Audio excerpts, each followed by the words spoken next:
సికింద్రాబాద్ క్రీస్తు సంఘములు సమర్పించుతున్న టీవీ కార్యక్రమాలకు స్వాగతం. సహోదరులు షాగంటి లాజరస్ గారు దేవుని వాక్యమును బోధించెదరు.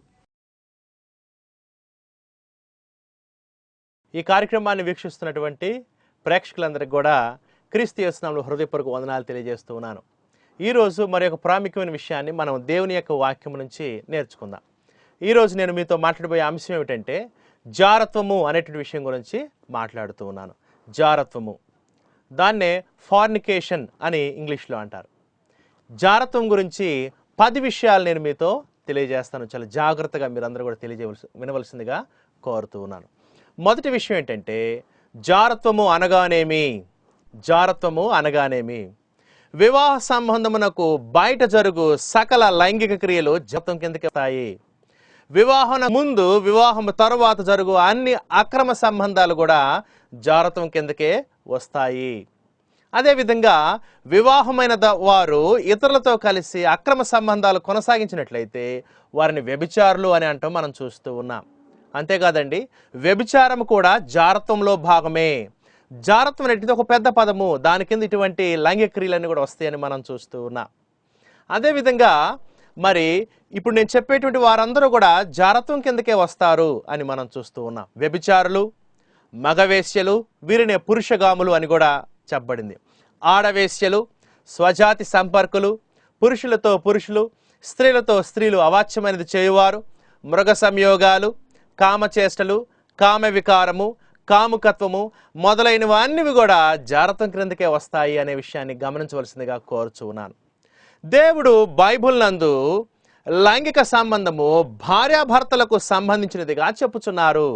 ఆదికాండము 2వ అధ్యాయం 24-25 వచనాలు చూసినట్లయితే, పురుషుడు తన తండ్రిని తన తల్లిని విడిచి తన భార్యను హత్తుకొనును, వారిద్దరూ ఏకశరీరమై ఉంటారని దేవుడు చెప్తూ ఉన్నాడు. అక్కడే ఆదాము తన భార్యయు దిగంబరులుగా ఉండిరి, అయితే వారు సిగ్గెరుగుకు ఉండిరి అని అక్కడ చెప్పబడింది. అంటే అర్థం ఏమిటంటే దిగంబరత్వము భార్యాభర్తల మధ్య మాత్రమే దేవుడు అనుమతిస్తున్నట్లుగా మనకు అక్కడ స్పష్టంగా కనపడుతూ ఉన్నది. అదేవిధంగా ఆదికాండము 4వ అధ్యాయం 1వ వచనం చూసినట్లయితే, ఆదాము తన భార్య అయిన హవ్వను కూడినప్పుడు అని రాయబడింది. అంటే లైంగిక సంబంధము భార్యాభర్తల మధ్య మాత్రమే దేవుడు అనుమతిస్తూ ఉన్నాడు. అది పవిత్రమైన సంబంధంగా దేవుడు భావిస్తూ ఉన్నాడు. అక్కడే ఆదికాండము 4వ అధ్యాయం 17వ వచనంలో కయ్యూను తన భార్యను కూడినప్పుడు ఆమె గర్భవతి హానోకును కనింది అని అక్కడ మనము చూస్తూ ఉన్నాం. కయ్యూను తన భార్యతో జీవించినట్లుగా మనం చూస్తూ ఉన్నాం. అక్కడే ఆదికాండము 4:25లో ఆదాము మరలా తన భార్యను కూడినప్పుడు మరి దేవుడని యెహోవా మరి హేబేలుకు ప్రతిగా తనకు కుమారుని అనుగ్రహించాడని అతనికి షేతు అని పేరు పెట్టినట్లుగా మనం చూస్తూ ఉన్నాం. ఆదిలో భార్యాభర్తల మధ్య ఈ యొక్క సంబంధాలు చూస్తున్నప్పుడు భార్యాభర్తల మధ్య వివాహం ద్వారా భార్యాభర్తలు ఏర్పడినటువంటి వారి మధ్య దేవుడు అనుమతిస్తున్నాడే కానీ ఈ యొక్క సంబంధాన్ని బయట దేవుడు దీన్ని అనుమతించట్లేదు. అది జారత్వం కిందకు వస్తుందని మనం స్పష్టంగా చూస్తూ ఉన్నాం. రెండో విషయం ఏంటంటే జారత్వానికి సంబంధించి నేడు జారత్వను ప్రోత్సహించినవి ఏవి అని కనుక మీరు అడిగినట్లయితే, జారత్వను ప్రోత్సహించినవేవో మనం చూద్దాం. సినిమాలు, అడ్వర్టైజ్మెంట్స్, టీవీ ప్రోగ్రామ్స్, సంగీతము, పాటలు, డ్యాన్సులు, ఇంటర్నెట్, వస్త్రధారణ, దినపత్రికలు, మాసపత్రికలు, వాల్ పోస్టర్స్, క్లబ్స్, సినిమాలో హీరోలు హీరోయిన్ల యొక్క శరీర కదలికలు, అదేవిధంగా కొందరి యొక్క మాటలు, ఇవన్నీ కూడా మరి జారత్వాన్ని ప్రోత్సహించేవిగా కనపడుతూ ఉన్నాయి. ఉదాహరణకి టూత్పేస్ట్ అడ్వర్టైజ్మెంట్స్ చూడండి, ఉదాహరణకి మోటార్ బైక్ అడ్వర్టైజ్మెంట్స్ చూడండి, పర్ఫ్యూమ్స్ అడ్వర్టైజ్మెంట్స్ చూడండి, అదేవిధంగా బాడీ స్ప్రే అడ్వర్టైజ్మెంట్స్ చూడండి, చాక్లెట్స్ అడ్వర్టైజ్మెంట్ చూడండి. ఇవన్నీ కూడా ప్రత్యక్షంగాను పరోక్షంగాను జారత్వానికి ప్రోత్సహించినట్లుగా కనపడుతూ ఉన్నాయి. అందుకనే క్రైస్తవులు లోకపోకడలను అనుసరించకూడదని దేవుడు గ్రంథములో పదే చెబుతూ ఉన్నాడు. రోమిలకు రాసిన పత్రిక 12వ అధ్యాయం 2వ వచనంలో అపోస్తలుడైన పౌలు అంటున్నాడు, ఈ లోక మర్యాదను అనుసరించక అని చెప్తూ ఉన్నారు. 1 కొరింథీ 7:31లో అపోస్తలుడైన పౌలు కొరింథీ సంఘానికి చెప్పాడు, ఈ లోకపు నటన గతించుచున్నది అని చెప్తూ ఉన్నాడు. 1 యోహాను 2వ అధ్యాయం 15-17 వచనాలు చూసినట్లయితే అక్కడ దేవుడు చెప్తున్నాడు, ఈ లోకమునైనను లోకములో ఉన్న వాటిని ప్రేమింపబడి ఎవడైనా లోకమును ప్రేమించిన వాడేలా తండ్రి ప్రేమ వానిలో ఉండదు. లోకములో ఉన్నదంతయు శరీరాశ, నేత్రాశ, జీవబడము అవి తండ్రి వల్ల పుట్టినవి కావు, అవి లోక సంబంధమైనవే. లోకమును దాని ఆశయు గతించును గాని దేవుని చిత్తము జరిగించిన వాడు నిరంతరం నిలుచునని దేవుడు తన వాక్యం ద్వారా తెలియజేస్తున్నాడు. అందుకని మొదటిగా జాగ్రత్త అంటే ఏంటో చూసాం. రెండవదిగా నేడు జాగ్రత్తను ప్రోత్సహించినవేవో మనం చూసాం. మూడో విషయం ఏంటంటే జాగ్రత్త యొక్క ప్రారంభము హృదయమే అనే విషయాన్ని గ్రహించవలసిందిగా కోరుచున్నాను.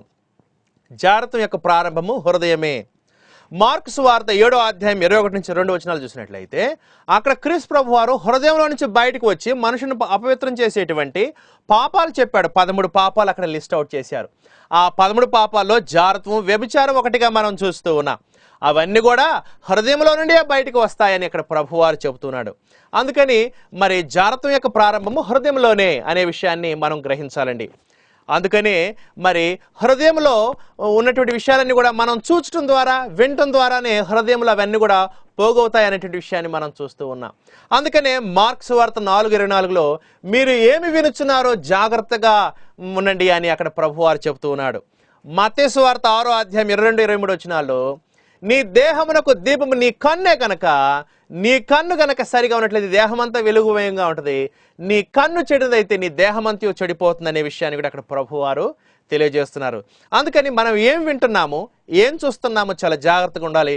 ఎందుకంటే మనం చూసే కళ్ళు, మనం వినే చెవులే హృదయానికి ద్వారాలు అనే విషయాన్ని మనం ఎప్పుడు మర్చిపోకూడదు.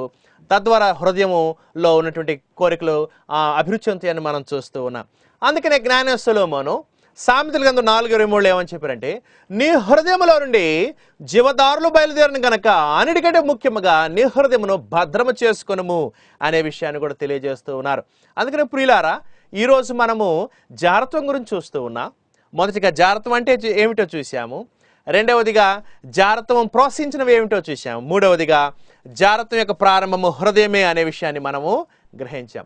నాలుగవదిగా జారత్వం యొక్క నష్టాలు, జారత్వం వలన కలుగు నష్టాలు ఏమిటో మనం చూద్దాం. సామెతల గ్రంథము 5, 6, 7 అధ్యాయాల్లో జారత్వం వలన కలిగేటువంటి నష్టాల గురించి అక్కడ జ్ఞాని సొలొమోను చాలా స్పష్టంగా వివరించారు. అనేక స్త్రీలతో ఆయనకు సంబంధం ఉన్నది కాబట్టి జారత్వం గురించి ఆయన చాలా గొప్పగా మరి తెలియజేసినట్లుగా మనం చూస్తూ ఉన్నాం. సామెతల గ్రంథం 5వ అధ్యాయం 3 నుంచి 14 వచనాలు చూసినట్లయితే చూడండి, జారత్వం వల్ల కలిగేటువంటి నష్టాలు ఏంటో చెప్తున్నాడు జ్ఞాని సొలొమోను. జార స్త్రీ పెదవి నుండి తేనె కారును, దాని నోటి మాటలు నూనె కంటే నునుపోయినవి. జార స్త్రీ తీయని మాటలు చెబుతుంది, ఆకర్షణీయమైన మాటలు చెప్పి లోపరుచుకుంటుంది అని చెప్తూ ఉన్నాడు. దానివల్ల కలుగు ఫలము ముసిని పడినంత చేదు. అయితే ఆ యొక్క ఫలం ఉన్నదే ఎండ్ రిజల్ట్స్, అవి చాలా భయంకరమైనవి అని చెప్తూ ఉన్నాడు. అది 2 అంచుల గల కత్తి అంతా పదును గలది, ప్రమాదకరమైనది. ఆ సంబంధాలు, అక్రమ సంబంధాలు, జారత్వం, వ్యభిచారం అని చెప్తూ ఉన్నాడు. దాని నడతలు మరణమునకు దిగుటకు దారితీయును, మరణాన్ని కలుగు చేస్తుంది అని చెప్తున్నాడు. దాని అడుగులు పాతాళమునకు చక్కగా చేరును, పాతాళానికి చేరుతాము అని ఇక్కడ చెప్తూ ఉన్నాడు. అది జీవమార్గమును ఏమాత్రం విచారించదు, దేవుని విషయాలు ఏమాత్రం పట్టవు జార స్త్రీకి, అక్రమ సంబంధాలకి. దానికి తెలియకుండానే దాని పాదంలో ఇటువాటు తిరుగును. జార స్త్రీ యొక్క ప్రవర్తన ఈ విధంగా ఉంటుంది, ఎక్కడ పడితే అక్కడ అక్రమ సంబంధాలు కలిగి ఉంటూ ఉంటారు. కుమారులారా, నా మాట ఆలకింపుడి, నేను చెప్పు ఉపదేశం నుండి తొలగుకుడి అని ఇక్కడ జ్ఞాని సొలొమోను తెలియజేస్తున్నాడు. జార స్త్రీ యందు ఛాయకు పోక నీ మార్గమును దానికి దూరముగా చేసుకునము. జార క్రియలకు దూరంగా ఉండమని, జార స్త్రీకి దూరంగా ఉండమని జ్ఞాని సొలొమోను తెలియజేస్తున్నారు. దాని ఇంటి వాకిటి దగ్గరకు వెళ్ళకము. వెలినీడలా పరులకు నీ యవన బలమును, క్రూరులకు నీ జీవితకాలమును ఇచ్చివేతువు. నీ సమయాన్ని, నీ బలాన్ని పోగొట్టుకుంటావు అని చెప్తున్నాడు. నీ ఆస్తి వలన పరులు తృప్తి పొందురు, నీ ఆస్తి నష్టం కలుగుతుంది. నీ కష్టార్జితము కూడా అన్యుల ఇల్లు చేరు, నీ కష్టార్జితం పోరుతుంది. ఎందుకంటే జార స్త్రీ వేషస్త్రీ కాబట్టి, డబ్బు కోసం వచ్చినటువంటిది కాబట్టి ఆర్థికంగా కూడా నష్టం కలుగుతుంది. అంతేకాదు చూడండి, ఇక్కడ ఏమంటున్నాడు, తుదకు చివరికి నీ మాంసమును నీ శరమును క్షీణించినప్పుడు, ఎయిడ్స్ వ్యాధి, రోగాలు ఇవన్నీ కూడా వచ్చినప్పుడు, అయ్యో ఉపదేశము నేను ఎట్లు త్రోసివేస్తుని, నా హృదయ గద్దింపును ఎట్లు తృణీకరించాను, నా బోధకుల మాట నేను వినకపోతే నేను బాధపడుతూ ఉంటామట. నా ఉపదేశాలకు నేను చెవియొగ్గలేదు, నేను సమాజ సంఘముల మధ్య నుండి నేను ప్రతి విధమైన దౌష్ణమునకు లోబడి కొంచెమే ఎడమాయన నీవు చెప్పుకొనుచు మూలుగుచుందువు. బాధ, దుఃఖము, శ్రమ, కష్టము, నష్టము వస్తుందని జారత్వం వలన దేవుడు ఇక్కడ మరి జ్ఞాని సొలొమోను ద్వారా మాట్లాడుతూ ఉన్నాడు. అదేవిధంగా సామెతల గ్రంథము 6వ అధ్యాయం తీసినట్లయితే అక్కడ 26 నుంచి 35 వచనాలు చూస్తున్నాం. ఇది కూడా జారత్వం వలన కలిగేటువంటి నష్టాలే. వేశ్య సాంగత్యము చేయువానికి రొట్టె తునక మాత్రం మిగిలిండును. చూసారా, ఆర్థికంగా నష్టపడతాడు, ఆత్మీయంగా నష్టపడతాడు, మానసికంగా నష్టపోతాడు జారత్వం వలన. మగనాలు మిక్కిలి విలుగల ప్రాణమును వేటాడును. మగనాలంటే వ్యభిచారం చేసేటువంటి స్త్రీ. ఒకడు తన ఒడిలో అగ్ని ఉంచుకుని ఎడల వాని వస్త్రము కాలకుండునా, ఒకడు నిప్పుల మీద నడిచినలా వాని పాదములు కమలకుండునా. అక్రమ సంబంధాలు, జారత్వం, వ్యభిచారము, నిప్పుతో చెలగాటము అని ఇక్కడ జ్ఞానస్తులో మనం తెలియజేస్తున్నాడు. తన పొరుగు వాని భార్యను కూడువాడు ఆ ప్రకారమే నాశనమగును. ఆమెను ముట్టువాడు శిక్ష తప్పించుకున్నాడు, శిక్ష వస్తుందని చెబుతూ ఉన్నాడు. దొంగ ఆకలి కొని ప్రాణరక్షణ కొరకు దొంగిలిండలా ఎవరిను వారిని తిరస్కరింపరు కదా. దొంగ గనక దొరికినట్లయితే మరి తిరస్కరింపరు, కానీ అతను ఆకలి కోసం దొంగతనం చేశాడంటే, అయితే జారత్వం చేసేవాళ్ళు కనుక పట్టుబడినట్లయితే వాళ్ళకి కలిగేటువంటిది ఏంటో చూడండి.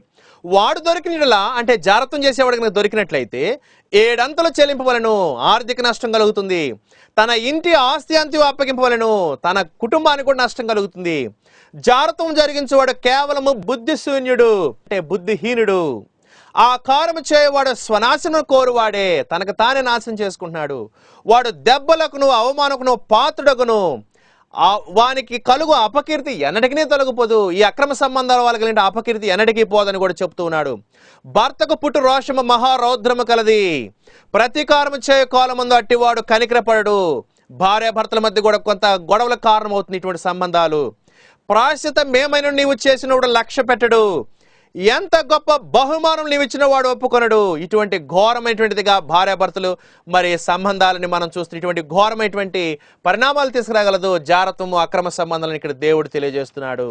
సామెతల గ్రంథము 7వ అధ్యాయం 21వ వచనం నుంచి మరి ఆ యొక్క జారత్వం గురించి జ్ఞానస్తులో మనం చెప్తున్నాడు. సామెతల గ్రంథం 7వ అధ్యాయం 21 నుంచి 27 వచనాలు. అది తన అధికమైన లాలన మాటల చేత వాడిని లోపరుచుకుని. చూసారా, జారత్వము, జారస్త్రీ ఎటువంటి లాలన మాటలు చెబుతుందో. తాను పలికిన ఇచ్చక మాటల చేత వాడిని నీడ్చుకొని పోవును. ఒక విధంగా ఈడ్చుకొని పోయినట్లు జారత్వ అక్ర సంబంధాలను ఉన్నట్లయితే వెంటనే పశువు వదకపోవునట్లును వదక వెళ్ళిన వారు అవుతాము. పరులచే చిక్కిన వాడు సంకెడతో పోవునట్లును బంధింపబడతాము. తనకు ప్రాణహానికరమైనది ఎరుగక ఉరి యొద్దకు పక్షి తొరపునట్లు ఉరి యొద్దకు పోయినట్లే నాశనమునకు మరణమునకు పోయినట్లే అని చెప్తున్నాడు. వాని గుండెను అంబు చీల్చు వరకు, ఒక గుండెని అంబు ఎట్లయితే చీల్చుతుందో అంత గొప్ప ఘోరమైన ప్రమాదం ఉన్నది జారత్వం వలన. వాడు దాని వెంట పోవును అని చెప్తున్నాడు. నా కుమారులారా చెవియొగ్గడి, నా నోటి మాటలను ఆలకింపుడి అని జ్ఞానస్తులు మన తన కుమారులకు చెబుతూ ఉన్నాడు. జారస్త్రీ మార్గంలో తట్టు నీ మనసు తొలగనీయకము, అటు వైపే చూడొద్దని చెప్తున్నాడు. దారి తప్పి అది నడుచు త్రోవలోనికి పోకుము, అటు వెళ్ళొద్దని చెప్తున్నాడు. అది గాయపరిచి పడద్రోసిన వారు అనేకులు తటువంటి అక్రమ సంబంధాలు కలిగి ఉన్నదని చెబుతున్నాడు. అది చంపిన వారు లెక్కలేనంత మంది ఆమె ద్వారా, జారత్వం ద్వారా, ఆ స్త్రీ ద్వారా మరి నష్టం అనేక మంది పొందారని చెబుతున్నాడు. దాని ఇళ్ళు పాతాళముకు పో మార్గము, ఆ మార్గము మరణశాలకు దిగిపోవును. పాతాళము, నరకము, వేదనకరమైనటువంటి మార్గంలోనికి వెళ్తారు అటువంటి వారు అని ఇక్కడ జ్ఞానస్తులో మనం చెబుతున్నాడు. అందుకని 4వదిగా జారత్వం వలన కలిగేటువంటి నష్టాలు మనం దేవుని వాక్యం నుంచి నేర్చుకుంటున్నాడు. ఆర్థిక నష్టాలు కలుగుతాయని, కుటుంబ నష్టాలు కలుగుతాయని, ఆత్మీయ నష్టాలు, మానసిక క్షోభ ఇవన్నీ కూడా జారత్వం వలన కలుగుతాయని దేవుడు చెప్తున్నాడు. పగ, ప్రతీకారము, కక్షలు, నరహత్యలు న్యూస్ పేపర్లో చూస్తున్నాం. అనేకమైన నరహత్యలు కారణము జారత్వము, అక్రమ సంబంధాలే. బలవంతపు పెళ్ళిళ్ళు, విడాకులు, అబార్షన్లు, గౌరవం పోతుంది జారత్వం వలన. అపవిత్రత కలుగుతుంది, పవిత్రత పోతుంది, విలువ తగ్గిస్తుంది. ఊహించని గర్భధారణ, ఒకసారి జారత్వం చేస్తే గర్భధారణ రావచ్చు. ఎందుకంటే యోధా తామారు యొక్క సంబంధం మనందరికీ తెలుసు. అదేవిధంగా దావీదు బత్షెబ యొక్క సంబంధం మనకు తెలుసు. వారు మరి జారత్వం చేయడం ద్వారా గర్భవతులైనట్లుగా మనం చూస్తూ ఉన్నాం. అదేవిధంగా ఒకసారి జారత్వం చేసినట్లయితే మరి జబ్బులు రావచ్చని మనం చూస్తూ ఉన్నాము.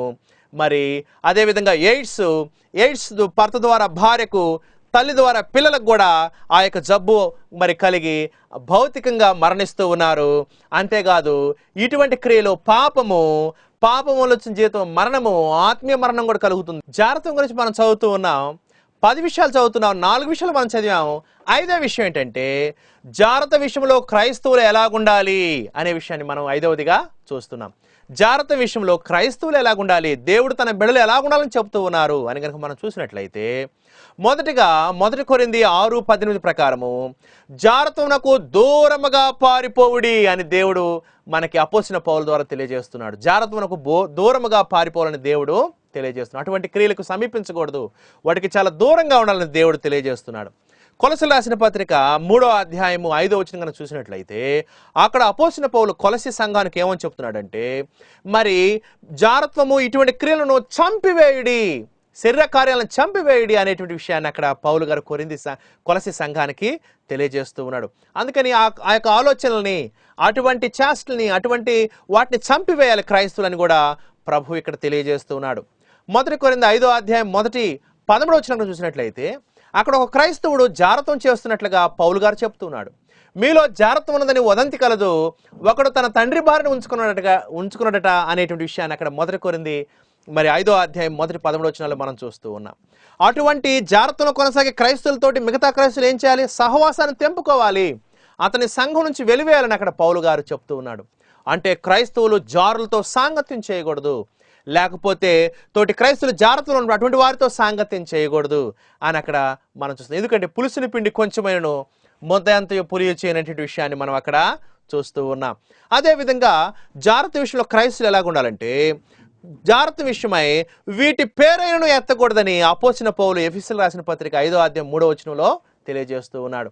వీటి పేరైనా ఎత్తకూడదు, వాటి గురించి సంభాషించటం, వాటి గురించి ఆలోచించటం, వాటి గురించి మాట్లాడుకోవటం కూడా సరైన విధానం కాదు క్రైస్తవులకి అని పౌలు గారు అక్కడ తెలియజేస్తున్నాడు. అందుకని జాగ్రత్త విషయంలో క్రైస్తవులు ఎలాగుండాలో దేవుడు ఎలాగుండాలని చెబుతున్నాడు అక్కడ మనము చూస్తూ ఉన్నాం. 6వ విషయం ఏంటంటే, జాగ్రత్తం చేయకుండా ఉండాలంటే ఎలాగూ, జాగ్రత్తం చేయకుండా అంటే ఎలాగుండాలి మరి అనే విషయాన్ని కనుక మనం ఆలోచించినట్లయితే, దేవుడు తన యొక్క గ్రంథంలో చక్కటి విషయాన్ని తెలియజేస్తున్నాడు. అపోస్తలుడైన పౌలు కొరింథీయులకు రాసిన 1వ పత్రిక 7వ అధ్యాయం 2వ వచనంలో చూసినట్లయితే అక్కడ పౌలు గారు ఏమని చెప్తున్నాడంటే, మరి జారత్వంలో జరుగుతున్నాయి కాబట్టి ప్రతి వానికి సొంత భర్త ఉండవలెను, ప్రతి పురుషునికి సొంత భార్య ఉండాలి అనే విషయాన్ని అక్కడ చెప్తున్నాడు. అందుకని జారత్వం జరగకుండాలంటే వివాహం చేసుకోవాలని అక్కడ ప్రభువారు తెలియజేస్తున్నాడు. అందుకని హెబ్రీ గ్రంథకర్త 13వ అధ్యాయం 4వ వచనంలో వివాహం అన్ని విషయంలో ఘనమైనది, అనేక సమస్యలకు పరిష్కారం వివాహంగా మనం ఇక్కడ చూస్తూ ఉన్నాం. అదేవిధంగా మరి జారత్వం జరగకుండా ఉండాలంటే అక్కడే పౌలు గారు ఏమని చెప్పాడంటే, 1 కొరింథీ 7వ అధ్యాయం 5వ వచనంలో మరి భార్య తన భర్తను ఎడబాయకూడదు, భర్త తన భార్యను ఎడబాయకూడదు, వారు కలిసి జీవించాలి అనేటువంటి విషయాన్ని కూడా అక్కడ పౌలు గారు చెప్తున్నాడు. అంటే మరి భార్యాభర్తలు వివాహం చేసుకున్నప్పటికీ దూరంగా జీవిస్తున్నట్టయితే జారత్వం జరగడానికి మరి అవకాశం ఉంటుందని పౌలు గారు తెలియజేస్తున్నాడు. సాతాను శోధిస్తాడట. అందుకని భార్యాభర్తలు కలిసి జీవించాలని అక్కడ పౌలు గారు తెలియజేస్తున్నాడు. ఆ విధంగా జారత్వం అనేటువంటి శోధన నుంచి తప్పించుకోవచ్చు అనే విషయాన్ని అక్కడ మనము చూస్తూ ఉన్నాం. అదేవిధంగా జారత్వం నుంచి మనం మరి జారత్వం చేయకుండా ఆత్మీయంగా జీవించడం నేర్చుకోవలసిన వారమై ఉన్నాము. రోమిలకు రాసిన పత్రిక 8వ అధ్యాయం 5వ వచనం చూసినట్లయితే అక్కడ పౌలు చెప్తూ ఉన్నాడు, శరీరానుసారులు శరీర విషయంలో మనస్సంతుడు, ఆత్మానుసారులు ఆత్మ విషయంలో మనస్సంతుడు. శరీరానుసారమైన మనస్సు మరణము, ఆత్మానుసారమైన మనస్సు జీవమును సమాధానమై ఉన్నది. ఆత్మీయంగా దేవుని యొక్క వాక్యం చెప్పినట్లుగా జీవించడం నేర్చుకోవలసినటువంటి వారమై ఉన్నాం. అంతేకాదు జారత్వం చేయకుండాలంటే క్రైస్తవులు వారి యొక్క హృదయాల్లో దేవుని వాక్యంతో నింపుకోవలసినటువంటి వారై ఉన్నారు. కీర్తన 119వ కీర్తన 9వ వచనంలో మరి అక్కడ కీర్తనకారుడు అంటున్నాడు, యవనస్తులు దేని చేత నడత శుద్ధిపరుచుకుందరు, నీ వాక్యమును బట్టి దాన్ని జాగ్రత్తగా చూసుకున్నట్టు చేతనే కదా అని అంటున్నాడు. అందుకని వాక్య ప్రకారంగా జీవించడం ద్వారా మనం ఈ శోధన నుంచి తప్పించుకోవచ్చు. కీర్తన 119వ కీర్తన 11వ వచనం చూసినట్లయితే, నీ ఎదుట నేను పాపము చేయకున్నట్లు నా హృదయంలో నీ వాక్యమును ఉంచుకొని ఉన్నానని అక్కడ మరి కీర్తనకారుడు తెలియజేస్తున్నాడు. అందుకని దేవుని యొక్క వాక్యం చేత మన హృదయాలు నింపుకున్నట్లయితే అటువంటి ఆలోచన మనకు ఉండదు. కొలసీయులకు రాసిన పత్రిక 3వ అధ్యాయం 16వ వచనం చూసినట్లయితే పౌలు గారు కొలసీ సంఘాన్ని చెప్పాడు, క్రీస్తు వాక్యం మీలో సమృద్ధిగా నివసింపనీయడి అంటున్నాడు. ఆ విధంగా ఈ శోధన నుంచి మనం తప్పించుకోవచ్చు.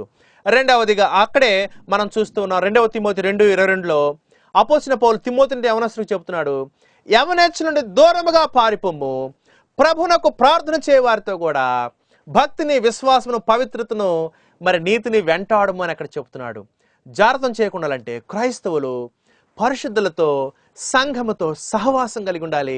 సంఘ కూడికల్లో పాల్గొంటూ పరిశుద్ధులతో ఎవరైతే జాగ్రత్తలు లేకుండా పవిత్రులుగా జీవిస్తున్నారో అటువంటి వారితో సహవాసం కలిగి జీవిస్తూ ఉన్నట్లయితే మనం కూడా పరిశుద్ధులంగా జీవించగలం. ఈ యొక్క శోధన నుంచి తప్పించుకోవచ్చు అనే విషయాన్ని కూడా అక్కడ మనము చూస్తూ ఉన్నాం. అందుకని మరి దేవుడు మరి జాగ్రత్త చేయకుండాలంటే ఎలాగో అనేటువంటి విషయానికి తన గ్రంథంలో ఈ విషయాలు మన కొరకు పొందుపరిచినట్లుగా మనం చూస్తూ ఉన్నాం. ఆ తర్వాత 7వ విషయం ఏంటంటే జాగ్రత్త విషయమై దేవుని తీర్పు. జాగ్రత్త విషయంలో దేవుడు ఎలా స్పందిస్తున్నాడు అని కనుక మీరు అడిగినట్లయితే, పాత నిబంధనలో జాగ్రత్తలో పట్టబడిన వాడిని రాళ్ళు తీసుకుని కొట్టి చంపాలనేటువంటి విషయాన్ని మనం చూస్తున్నాం. ద్వితీయోపదేశకాండము 2వ అధ్యాయం 22వ వచనంలో మరి వారిని చంపివేయవలసిందిగా మనం చూస్తూ ఉన్నాం దేవుని యొక్క వాక్యము నుంచి. అదేవిధంగా 1 కొరింథీ 6వ అధ్యాయం 9 నుంచి 11 వచనాలు కనుక చూసినట్లయితే అక్కడ పౌలు గారు కొరింథీ సంఘానికి కొన్ని లిస్ట్ ఇస్తూ, పాపాలు లిస్ట్ ఇస్తూ అంటున్నాడు. మరి పురుష సంయోగులని, ఆడంగతనము గల వారిని, జారుల గురించి మాట్లాడుతూ అక్కడ అంటున్నాడు, వీరు దేవుని రాజ్యములకు వారసులు కానేర్రు అని చెప్తున్నాడు. దేవుని రాజ్యంలో పాలివారు కానేర్రు అని మనం చూస్తూ ఉన్నాం.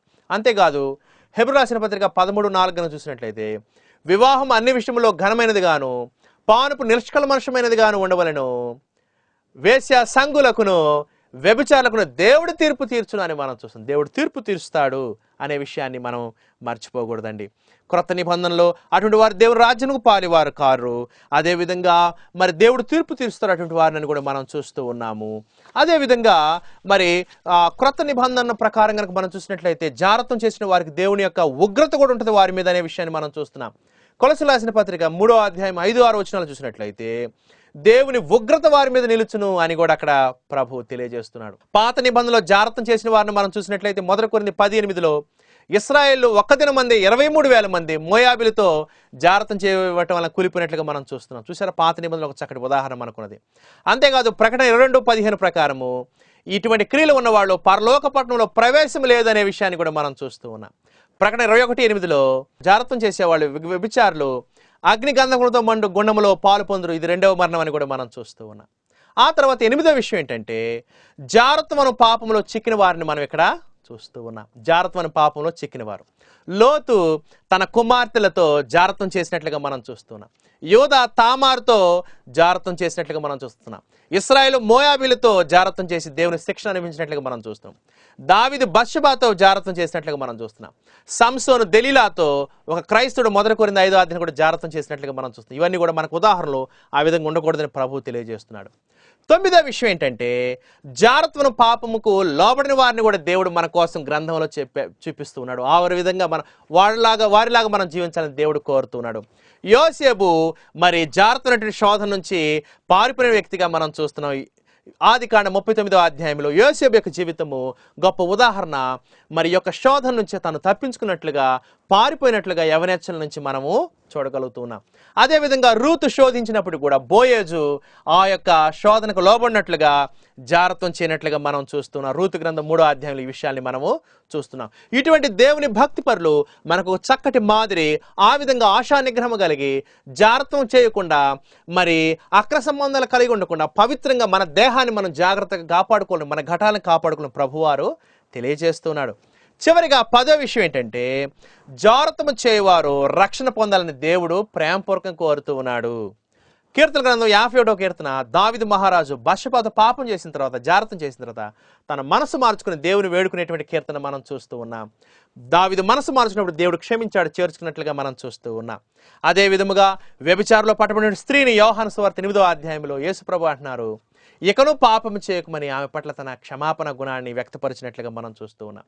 క్రొత్త నిబంధనలో క్రైస్తవులకి 1 కొరింథీ 6వ అధ్యాయం 11వ వచనంలో పౌలు మరి అక్కడ ఉన్నటువంటి మరి జారుల గురించి, వ్యభిచారుల గురించి మాట్లాడుతూ అంటున్నాడు, మరి పూర్వం మీరు అట్టివారై ఉంటిరి గాని యేసు క్రీస్తు వలనను దేవుని ఆత్మయందును మీరు కడగబడి పరిశుద్ధపరచబడిన వారై నీతిమంతులుగా తీర్చబడితిరి అని అక్కడ 1 కొరింథీ 6వ అధ్యాయం 11వ వచనంలో మనం చూస్తాం. కొరింథీలు కొంతమంది జారులుగా ఉన్నారు, వ్యభిచారులుగా ఉన్నారు. అయితే వాళ్ళు మనసు మార్చుకున్నారు, దేవుని గురించి, ఆయన కుమారుడు క్రీస్తు గురించి విన్నారు, వారు పాపులను గ్రహించారు. క్రీస్తు ప్రభు పాపుల కొరకు చనిపోయాడని, సమాజ చేయబడని, తిరిగి లేచడని తెలుసుకున్నారు. పాప క్షమాపణ నిమిత్తం వారి యొక్క పాప క్రియలను కడుగుటానికి క్రీస్తు యొక్క రక్తములో బాప్తిసం ద్వారా కడగబడి దేవుని యొక్క సంఘములో, ప్రభు యొక్క సంఘంలో ప్రభు చేత చేర్చబడి పరిశుద్ధులుగా ఉన్నట్లుగా కొరింథీ సంఘానికి రాసిన పత్రిక 1వ అధ్యాయం 6-11 వచనాలు మనము చూస్తున్నాం. ఈ విధంగా జారులను రక్షించడానికి కూడా, జారత్వంలో ఉన్నటువంటి వారిని రక్షించడానికి కూడా దేవుడు మరి ప్రేమ చూపిస్తున్నాడు. మరి నేడే మిక్కిలి అనుకూల సమయం, నేడే రక్షణ దినం అని ప్రభువు తెలియజేస్తున్నాడు. ఆ విధంగా అటువంటి వారిని కూడా క్రీస్తు రక్తంలో కడగబడి రక్షించబడానికి దేవుడు సిద్ధంగా ఉన్నాడనే విషయాన్ని మనం ఎప్పుడు మర్చిపోకూడదు. ప్రియులారా, అందుకని మరి జారత్వం ఎంత భయంకరమైనదో మనం చూశాము. 10 విషయాల జారత్వం గురించి నేను మాట్లాడాను. ఈ విషయాలు మన యొక్క వ్యక్తిగత జీవితానికి, ఆత్మీయ జీవితానికి, సంఘం యొక్క క్షేమాభివృద్ధి కొరకు, ఆత్మల రక్షణ కొరకు మేలుకరంగా ఉంటుందని ఆశిస్తూ నా యొక్క ప్రసంగాన్ని ముగిస్తూ ఉన్నాను. ఇంతవరకు మరి జారత్వం మీద నేను మాట్లాడిన 10 విషయాలు మీరు శ్రద్ధగా విన్నందుకు మీ అందరి కృతజ్ఞతలు. ఈ విషయాలు ధ్యానించండి, ఇచ్చిన వచనాలని మరలా పరిశీలించండి, దేవుని యొక్క సత్యాన్ని గ్రహించి ఒక మంచి క్రైస్తవులుగా ఎదగడానికి ప్రయత్నం చేయవలసిందిగా నన్ను నేను హెచ్చరించుకుంటూ మిమ్మల్ని కూడా హెచ్చరిస్తూ ఉన్నాను. మనందరం మరి ప్రార్థన చేసుకుందాం. పరలోకమందున్నటువంటి మా తండ్రి, మా జీవితంలో అనుగ్రహించిన గొప్ప దినాన్ని బట్టి కృతజ్ఞతలు తెలియజేస్తున్నాం తండ్రి. ఇంతవరకు జారత్వము అనేటువంటి విషయం గురించి మరి మేము చదివి ఉన్నాము, దాని గురించి నిశ్చితమేమైనదో గ్రహిస్తూ ఉన్నాము. మా పరలోకపు తండ్రి, ఇటువంటి ఘోరమైన పాపం నుంచి మమ్మల్ని రక్షించమని, మమ్మల్ని కాపాడమని కోరుతూ ఉన్నాము. మా పరలోకపు తండ్రి, పరిశుద్ధుల సహవాసం కలిగి మంచి క్రైస్తవులుగా జయ జీవితాన్ని జీవించి పరలోకాన్ని నిత్య జీవాన్ని పొందే కృపను మాకు అనుగ్రహించమని కోరుతూ ఉన్నాం. నీ గ్రంథం ద్వారా అనేకమైన ఉదాహరణలు మా కొరకు భద్రపరిచి భక్తుల్ని ఉదాహరణలుగా లేఖనాల్లో చూపిస్తూ మాకు బుద్ధిని బోధను కలుగు చేస్తున్న కృతజ్ఞతలు తండ్రి. రాబోయే రోజుల్లో నువ్వు చూపించిన భక్తుల వలె, బోయజు వలె, మరి యోసేపు వలె జీవించి నిత్య జీవానికి, పరలోకానికి వారసుల కృపను మా అందరికి అనుగ్రహించమని, మాకిచ్చిన గొప్ప సమయాన్ని బట్టి కృతజ్ఞతలు చెల్లిస్తూ ఈ కార్యక్రమం చూస్తున్న వారిని దీవించమని, అనారోగ్యంగా ఉన్న వారిని స్వస్థపరచమని, దుఃఖంలో ఉన్న వారిని ఆదరించమని కోరుతూ ప్రభువును రక్షణ క్రీస్తు యేసునామములో ఈ ప్రార్థన అడిగి వేడుకొనుచున్నాము తండ్రి. ఆమేన్. ఈ కార్యక్రమం వీక్షిస్తున్నట్టు మీ అందరికీ కూడా మరొకసారి యేసుక్రీస్తు హృదయపూర్వక వందనాలు తెలియజేస్తూ ఉన్నాను. ఈ టీవీ కార్యక్రమంపై మీ అభిప్రాయములను మాకు తెలియజేయగలరు. ప్రసంగాలు, పాటల సీడీల కొరకు మమ్మల్ని సంప్రదించండి. ప్రభు సంఘ పరిచర్యలో మాతో కలిసి పాల్గొనండి. మా చిరునామా క్రీస్తు సంఘము, సూర్యనగర్, ఓల్డ్ అల్వాల్, సికింద్రాబాద్ 10. మా సెల్ నెంబర్స్ 8374709210 మరియు 9704607329. మా ఈమెయిల్ అడ్రస్ sikindrabadchurch@yahoo.com. మా వెబ్సైట్ www.sikindrabadchurchesofchrist.org. క్రీస్తు